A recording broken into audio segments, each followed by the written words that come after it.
안녕하세요. 저는 크리스비 사건부의 크리스비입니다.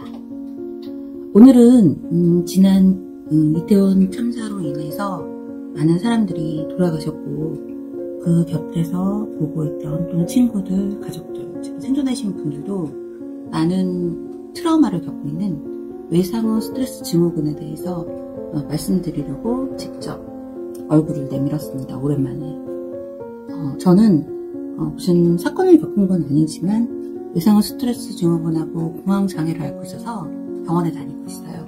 어렸을 때 경험한 심리적 상처의 존재가 있다거나 성격 장애 문제 또는 부적절한 가족, 동료의 정서적 지원, 정신과 질환의 치유권 유전적 특성, 최근에 스트레스 많은 삶으로 변화가 있었고 과도한 음주를 하는 사람 등이 이 외상후 스트레스 장애에 걸릴 확률이 높다고 하는데요. 특히 여성이 많다고 하고 이 병에 걸리면 자꾸 술을 당긴다고 합니다.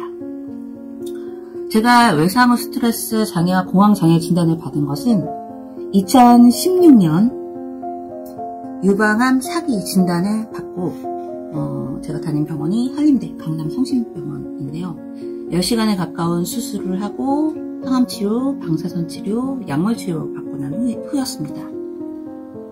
사실은 제가 가장 충격적인 게 이 유방암 수술보다 과거 오랫동안 키우던 강아지를 교통사고로 잃고 펜머스 증후군에 앓았던 적이 있었는데요. 그때부터 이제 불면증이 심해서 암 수술 받고 나서도 여전히 불면증으로 고생을 해서 이제 암센터 교수님에게 수면제를 조금씩 받아가게 됐는데 차라리 너무 수면제를 받아가니까 정신과 전문의 이용석 교수님을 만나서 상담을 받아보라 그래서 지금 현재는 3년 가까이 진료와 약물치료를 받고 있습니다.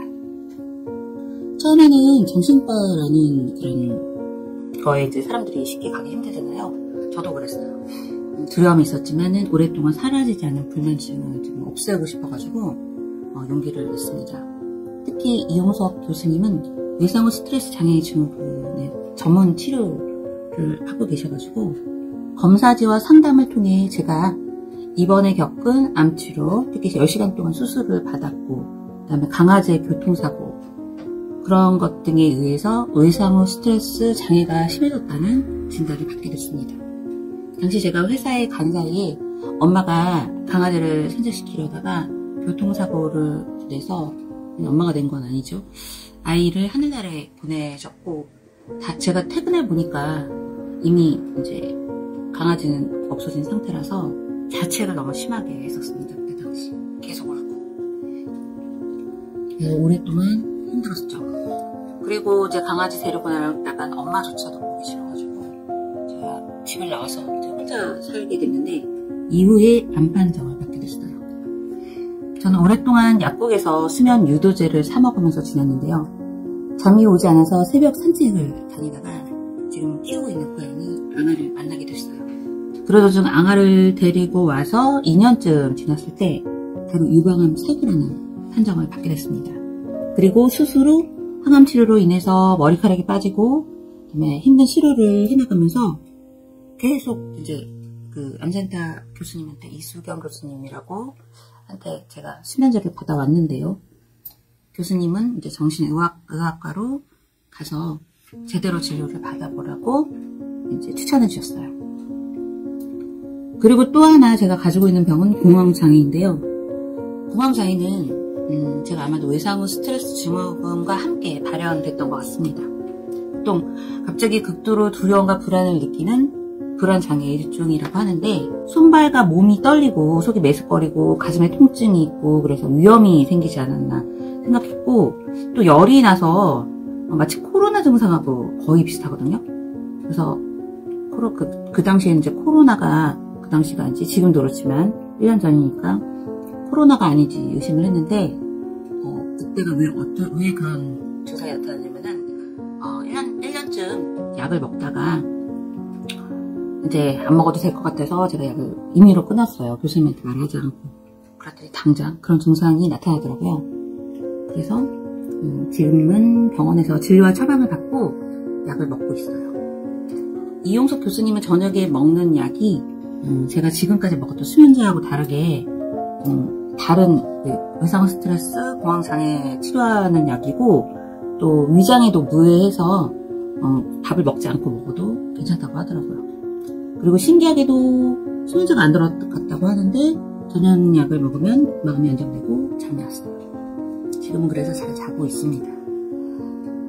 그리고 외상후 스트레스 장애와 공황장애는 일반인들도 많은 일을 겪으면서 누구나 생길 수 있는 병이잖아요. 저처럼 정신과에 간다는 두려움과 당장 상처나 명칭이 아닌 마음의 병이라 선뜻 치료하러 가기가 좀 힘들어요. 저도 만약에 이 암에 걸리지 않았다면 지금까지도 뭐 술 마시면서 수면제는 이제 병원 처방 받아야 되니까 그 수면 유도제 같은 걸 먹었을 거예요.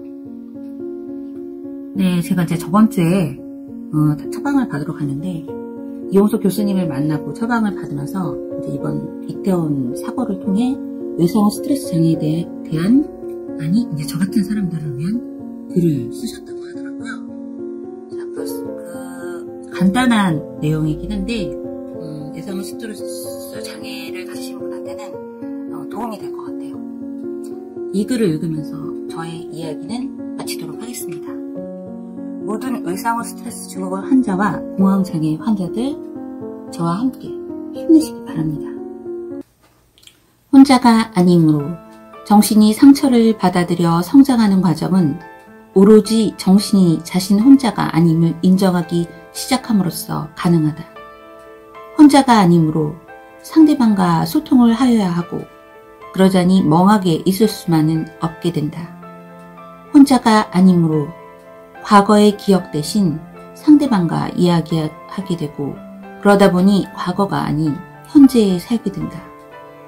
혼자가 아님으로 세상이 두렵지만은 않은 곳이 되어 숨을 필요가 없어지게 되고 혼자가 아님으로 자신의 생각만 고집하고 집착할 수 없게 되며 혼자가 아님으로 상대방의 입장에서 생각하다 보니 미안해지고 떠날까 불안해지며 죄책감에 우울해지게 된다.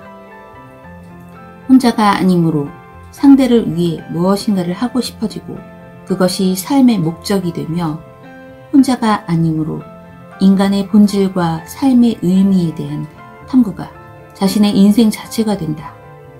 그리하여 마침내 새롭게 만들어진 정신으로 세상을 보게 된다. 그 세상은 이전의 세상과는 전혀 다르다. 자신의 고통이 아닌 다른 이들의 아픔을 볼 수 있게 되기 때문이다. 혼자가 아님으로.